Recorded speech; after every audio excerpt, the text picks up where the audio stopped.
Hello दोस्तों। आज हम पढ़ने जा रहे हैं आधुनिक भारत का इतिहास का भाग वन। भाग फर्स्ट भाग पढ़ेंगे। इसमें हम फर्स्ट टू 30 क्वेश्चन पढ़ेंगे। तो आइए देखते हैं आधुनिक भारत के इतिहास का पार्ट नंबर वन। आधुनिक भारत के इतिहास का भाग वन है। इसमें फर्स्ट क्वेश्चन है, अंग्रेजी संसद में भारत सरकार अधिनियम कब पारित हुआ? इसका आंसर है 1858। अंग्रेजी संसद में भारत सरकार अधिनियम 1858 में पारित हुआ।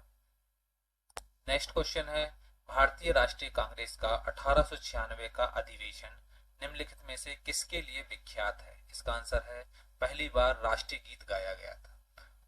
भारतीय अंतरराष्ट्रीय कांग्रेस का 1896 का अधिवेशन निम्नलिखित में किसके लिए विख्यात है? इसका आंसर है पहली बार राष्ट्रीय गीत गाया गया था। 1896 में पहली बार कांग्रेस के अधिवेशन में भारत का राष्ट्रीय गीत वंदे मातरम गाया गया। वंदे मातरम बंकिम चंद्र चटर्जी के उपन्यास आनंद मठ का अंश है। यह 1937 तक भारत का राष्ट्रीय गान रहा था। निम्नलिखित में से किस गवर्नर जनरल को भारतीय प्रेस का मुक्तिदाता कहा जाता है? इसका आंसर है sir Charles Metcalfe. Sir Charles Metcalfe 20 मार्च 1835 से 4 मार्च 1936 के बीच भारत के गवर्नर जनरल रहे। उन्होंने प्रेस को पूर्ण स्वतंत्रता दी थी, इसलिए उन्हें भारतीय प्रेस का मुक्तिदाता भी कहा जाता है। निम्नलिखित में से किस गवर्नर जनरल को भारतीय प्रेस का मुक्तिदाता कहा जाता है? इसका आंसर है sir Charles Metcalfe. Sir Charles Metcalfe 20 मार्च 1835 से 4 मार्च 1936 के बीच भारत के गवर्नर जनरल थे। उन्होंने प्रेस को पूर्ण स्वतंत्रता दी थी, इसलिए उन्हें भारतीय प्रेस का मुक्तिदाता भी कहा जाता है। समुद्री व्यापार के संदर्भ में करताज व्यवस्था का उपयोग किसके द्वारा किया जाता था? इसका आंसर है पुर्तगाली।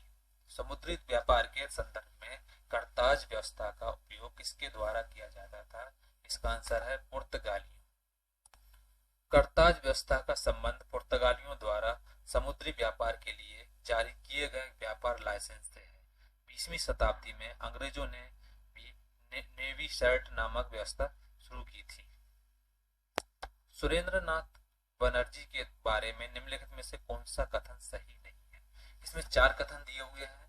इसमें से हमको जो सुरेंद्रनाथ बनर्जी के बारे में कहे गए हैं उनमें से 4 में से एक कथन, गलत वाला कथन को छांटना है। जैसे फर्स्ट कथन दिया हुआ है, वे इंडियन नेशनल एसोसिएशन के सह संस्थापक थे। बी है, वे कलकत्ता के रिपन कॉलेज के संस्थापक थे। सी, उन्हें राष्ट्रीय चेतना के कॉन्सेप्ट के लिए जाना जाता है। डी है, उन्होंने आनंद मोहन बोस के साथ मिलकर साधारण ब्रह्मो समाज की स्थापना की। इसका आंसर है हमारे पास डी, उन्होंने आनंद बोस के साथ मिलकर साधारण ब्रह्मो समाज की स्थापना की। ये कथन इसमें गलत है। बाकी ये जो कथन है ए, बी और सी, ये कथन सभी सही हैं। इसलिए इसमें से इसका आंसर हो जाएगा डी, उन्होंने आनंद मोहन बोस के साथ मिलकर साधारण ब्रह्मो समाज की स्थापना की। उपरोक्त दिए गए कथनों में से चौथा कथन गलत है। सुरेंद्रनाथ बनर्जी ने आनंद मोहन बोस के साथ मिलकर इंडियन नेशनल एसोसिएशन की स्थापना की, ये वाला हमारा सही है। साधारण ब्रह्मो समाज की स्थापना आनंद मोहन बोस, शिवनाथ शास्त्री, शिवचंद्र सेन, उमेश चंद्र दत्ता ने की थी। स्वतंत्रता आंदोलन के दौरान रविंद्रनाथ टैगोर ने नाइटहुड की उपाधि किस घटना के विरोध में वापस कर दी थी? इसका आंसर है जलियांवाला बाग हत्याकांड। स्वतंत्रता आंदोलन के दौरान रविंद्रनाथ टैगोर ने नाइटहुड की उपाधि किस घटना के विरोध में वापस कर दी थी? इसका आंसर है जलियांवाला बाग हत्याकांड। रविंद्रनाथ टैगोर को 1915 में ब्रिटिश सरकार ने नाइटहुड की उपाधि से सम्मानित किया था। 13 अप्रैल 1919 जलियांवाला बाग हत्याकांड से आहत होकर उन्होंने नाइटहुड की उपाधि वापस कर दी। इस संदर्भ में उन्होंने लॉर्ड जेम्स फोर्ड को पत्र लिखा था। मुस्लिमों के लिए अलग मतदाता दल के लिए किस कांग्रेस अधिवेशन को जाना जाता है? इसका आंसर है लखनऊ अधिवेशन 1916। 1916 के लखनऊ अधिवेशन में मुस्लिमों के लिए अलग मतदाता दल की व्यवस्था की गई। इस अधिवेशन में कांग्रेस के 2 धड़ों गर्म दल और नरम दल को वार्ता के लिए एक मंच पर लाया गया था। अंबिका प्रसाद मजूमदार इस अधिवेशन में कांग्रेस के अध्यक्ष थे। मुस्लिमों के लिए अलग मतदाता दल के लिए किस कांग्रेस अधिवेशन को जाना जाता है? इसका आंसर है लखनऊ अधिवेशन 1916। 1916 के लखनऊ अधिवेशन में मुस्लिमों के लिए अलग मतदाता दल की व्यवस्था की गई। इस अधिवेशन में कांग्रेस के दो दलों, गर्म दल और नरम दल को वार्ता के लिए एक मंच पर लाया गया था। अंबिका प्रसाद मजूमदार इस अधिवेशन में कांग्रेस के अध्यक्ष थे। भारत में पहली यूरोपीय बस्ती किस स्थान पर स्थापित की गई थी? इसका आंसर है कोच्चि। भारत में पहली यूरोपीय बस्ती किस स्थान पर स्थापित की गई थी? इसका आंसर है कोच्चि। केरल के एर्नाकुलम जिले में स्थित कोच्चि फोर्ट भारत में पहली यूरोपीय बस्ती थी। यह जल में घिरा हुआ स्थान है। यह कोच्चि के दक्षिण पश्चिम में स्थित है।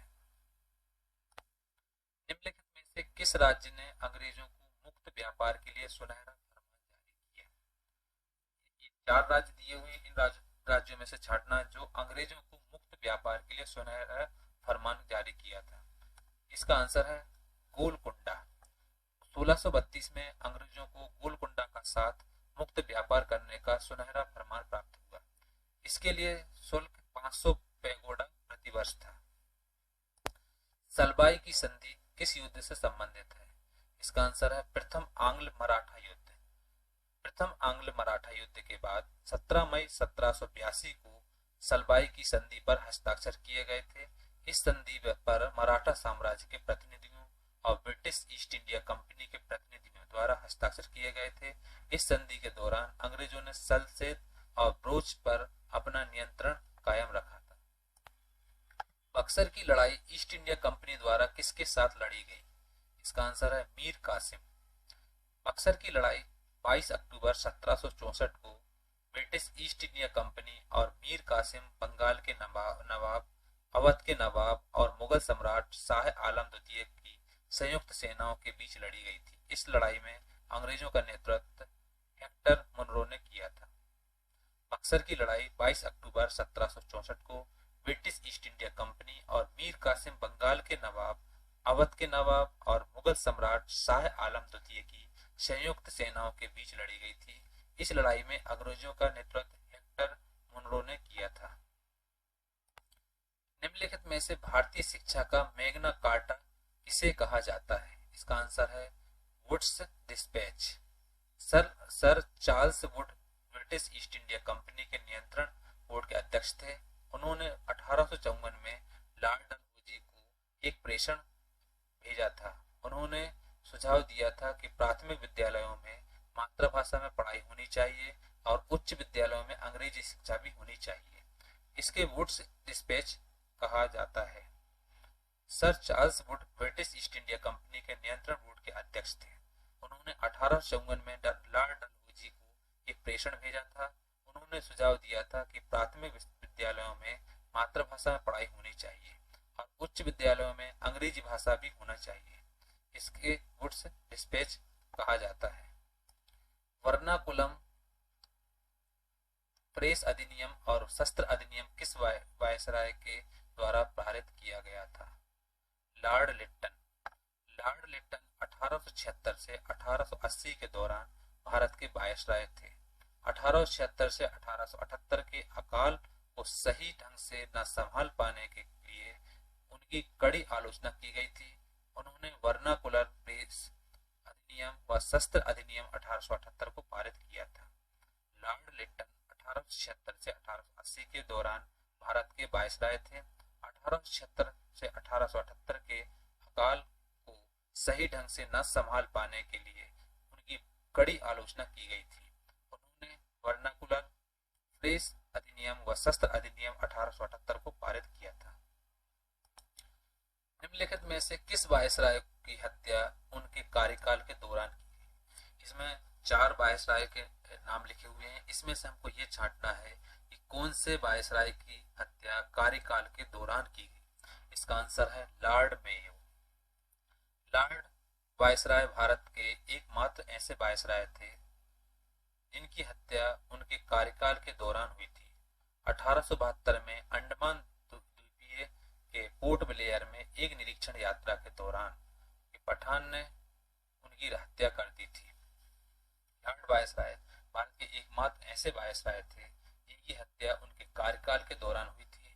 1872 में अंडमान द्वीप के पोर्ट ब्लेयर में एक निरीक्षण दौरान यात्रा के दौरान वहां के पठान ने उनकी हत्या कर दी थी।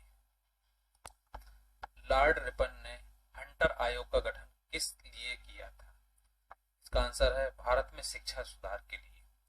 लॉर्ड रिपन ने हंटर आयोग का गठन किस लिए किया था? इसका आंसर है भारत में शिक्षा सुधार के लिए। लॉर्ड रिपन ने 3 फरवरी 1882 को सर विलियम हंटर की अध्यक्षता में शिक्षा आयोग का गठन किया था। विलियम हंटर वायसराय की कार्यकारी परिषद के सदस्य थे। इस आयोग ने भारत में शिक्षा सुधार के लिए, प्रारंभिक शिक्षा व उच्च शिक्षा में सुधार के लिए कई महत्वपूर्ण सुझाव दिए। भारतीय टंकण कागजी मुद्रा अधिनियम किस वायसराय ने पारित किया था? इसका आंसर है लॉर्ड कर्जन। जनवरी 1899 में लॉर्ड कर्जन को भारत का वायसराय नियुक्त किया गया था। उन्होंने भारतीय टंकण कागजी मुद्रा अधिनियम 1899 पारित किया और भारत को स्वर्ण मानक की शुरुआत की। निम्नलिखित में से किसे मराठा मैकियावेली कहा जाता है? इसका आंसर है नाना फडणवीस। निम्नलिखित में से किसे मराठा मैकियावेली कहा जाता है? इसका आंसर है नाना फडणवीस। पेशवा शासन के दौरान नाना फडणवीस मराठा साम्राज्य के प्रभावशाली मंत्री व कूटनीतिज्ञ थे। यूरोपीय द्वारा उन्हें मराठा मैकियावेली, सुप्रसिद्ध इतालवी कूटनीतिज्ञ निकोलो मैकियावेली पर आधारित नाम कहा जाता था। ब्रिटिश साम्राज्य की बढ़ती हुई शक्ति के दौरान भी उन्होंने मराठा साम्राज्य को सुरक्षित रखा। पेशवा शासन के दौरान नाना फडणवीस मराठा साम्राज्य के प्रभावशाली मंत्री व कूटनीतिज्ञ थे। यूरोपीय द्वारा उन्हें मराठा मैकियावेली कहा जाता था। ब्रिटिश साम्राज्य की बढ़ती हुई शक्ति के दौरान भी उन्होंने मराठा साम्राज्य को सुरक्षित रखा था। श्रीरंगपट्टनम की संधि का संबंध किस युद्ध से है? इसका आंसर है तृतीय आंग्ल मैसूर युद्ध से। तृतीय आंग्ल मैसूर युद्ध के बाद 18 मार्च 1772 को श्रीरंगपट्टनम की संधि पर हस्ताक्षर किए गए थे। इस संधि पर ब्रिटिश ईस्ट इंडिया कंपनी की ओर से लॉर्ड कॉर्नवालिस और हैदराबाद के निजाम का प्रतिनिधि, मराठा साम्राज्य के प्रतिनिधि और मैसूर शासक टीपू सुल्तान ने हस्ताक्षर किए थे। तृतीय आंग्ल मैसूर युद्ध के बाद 18 मार्च 1772 को श्रीरंगपट्टनम की संधि पर हस्ताक्षर किए गए थे। इस संधि पर ब्रिटिश ईस्ट इंडिया कंपनी की ओर से लॉर्ड कॉर्नवालिस और हैदराबाद के निजाम का प्रतिनिधि, मराठा साम्राज्य के प्रतिनिधि और मैसूर शासक टीपू सुल्तान ने हस्ताक्षर किए थे। पूना समझौते के संदर्भ में कौन सा कथन असत्य है? इसमें हमारे पास 4 कथन दिए हुए हैं। इसमें से असत्य कथन को छांटना। इसमें से जो असत्य कथन है वो ए है इसका आंसर। ये आंसर है, यह समझौता जवाहरलाल नेहरू और अम्बेडकर के बीच हुआ था। ये कथन असत्य है। पूना समझौते के संदर्भ में कौन सा कथन असत्य है? इसका आंसर है ए, यह समझौता जवाहरलाल नेहरू और अम्बेडकर के बीच हुआ था। उपरोक्त में से पहला कथन असत्य है। पूना समझौता महात्मा गांधी और भीमराव अम्बेडकर के बीच हुआ था। महाद सत्याग्रह का नेतृत्व किसने किया था? इसका आंसर है डॉक्टर भीमराव अम्बेडकर। महाद सत्याग्रह का नेतृत्व भीमराव अम्बेडकर ने 20 मार्च 1927 को किया था। यह सत्याग्रह महाराष्ट्र के रायगढ़ जिले में महाद नामक स्थान पर किया गया था। ईस्ट इंडिया कंपनी ने किस वर्ष बॉम्बे को पुर्तगालियों से प्राप्त किया? इसका आंसर है 1668। ईस्ट इंडिया कंपनी ने किस वर्ष बॉम्बे को पुर्तगालियों से प्राप्त किया? इसका आंसर है 1668। ईस्ट इंडिया कंपनी ने बॉम्बे को पुर्तगालियों से 1668 ईस्वी में प्राप्त किया था। ब्रिटिश ईस्ट इंडिया कंपनी द्वारा तुरंत इसकी किलाबंदी की गई थी। इसके बाद अंग्रेजों ने सूरत की जगह बॉम्बे को अपना मुख्यालय बनाया। गुलामगिरी नामक पुस्तक किसने लिखी थी? इसका आंसर है ज्योतिबा फूले। ज्योतिबा फूले ने 1873 में गुलामगिरी नामक पुस्तक पुस्तक लिखी थी। यह पुस्तक अमेरिका की दास प्रथा पर आधारित थी। रविंद्रनाथ टैगोर को नाइटहुड की उपाधि किस वर्ष दी गई? इसका आंसर है 1915। रविंद्रनाथ टैगोर को ब्रिटिश सरकार ने 1915 ईस्वी में नाइटहुड की उपाधि से सम्मानित किया था। 13 अप्रैल 1919 को जलियांवाला बाग हत्याकांड की घटना से दुखी होकर उन्होंने नाइटहुड की उपाधि वापस कर दी थी। स्वतंत्रता के समय भारतीय राष्ट्रीय कांग्रेस के अध्यक्ष कौन थे? इसका आंसर है जेबी कृपलानी। जीवंत नाम भगवान दास कृपलानी भारत की स्वतंत्रता के समय कांग्रेस के अध्यक्ष थे। कृपलानी एक दार्शनिक, गांधीवादी, समाजवादी, पर्यावरणविद और स्वतंत्रता सेनानी थे। भारतीय पुरातत्व विभाग को स्थायी संस्था कब बनाया गया? इसका आंसर है 1906। भारतीय पुरातत्व विभाग की स्थापना 1861 में एलेक्जेंडर कनिंघम ने की थी। यह वर्ष 1906 में इसे स्थायी संस्था बनाया गया। भारतीय पुरातत्व विभाग की स्थापना 1861 में एलेक्जेंडर कनिंघम ने की थी। वर्ष 1906 में इसे स्थायी संस्था बनाया गया था। सुभाष चंद्र बोस ने अंतरिम सरकार की स्थापना कब की थी? इसका आंसर है 1943। वर्ष 1943 में सुभाष चंद्र बोस ने सिंगापुर में अर्जी हुकूमत ई हिंद नामक अंतरिम सरकार की स्थापना की थी। इस सरकार का समर्थन धुरी राष्ट्रों जापान, नाजी जर्मनी, इटली और उनके सहयोगियों ने किया। इस सरकार में सुभाष चंद्र बोस को प्रधानमंत्री, रक्षा मंत्री और विदेश मंत्री बनाया गया था। रास बिहारी बोस को मुख्य सलाहकार बनाया गया था। निम्नलिखित में से किस आंदोलन की शुरुआत नमक कानून को तोड़ने से की हुई थी? इसका आंसर है सविनय अवज्ञा आंदोलन। महात्मा गांधी ने 12 मार्च 1930 को साबरमती से यात्रा शुरू की। यह यात्रा 6 अप्रैल 1930 को दांडी नामक स्थान पर हुई। गांधी जी ने दांडी में नमक बनाकर ब्रिटिश सरकार के नमक कानून को तोड़ा। महात्मा गांधी ने 12 मार्च 1930 को साबरमती से यात्रा शुरू की। यह यात्रा 6 अप्रैल 1930 को दांडी नामक स्थान पर हुई। गांधी जी ने दांडी में नमक बनाकर ब्रिटिश सरकार के नमक कानून को तोड़ा। किस समाजवादी नेता ने जेल से भागकर भारत छोड़ो आंदोलन में हिस्सा लिया था? इसका आंसर है राम मनोहर लोहिया। राम मनोहर लोहिया का जन्म 23 मार्च 1910 को अकबरपुर में हुआ था। वे स्वतंत्रता सेनानी और समाजवादी थे। वे कांग्रेस सोशलिस्टिक पार्टी के सह संस्थापक भी थे। बक्सर की लड़ाई के बाद बंगाल के नवाब की गद्दी पर किसे बिठाया गया? इसका आंसर है मीर जाफर। बक्सर की लड़ाई 1764 में हुई थी। इस लड़ाई के बाद मीर जाफर बंगाल के नए नवाब बने।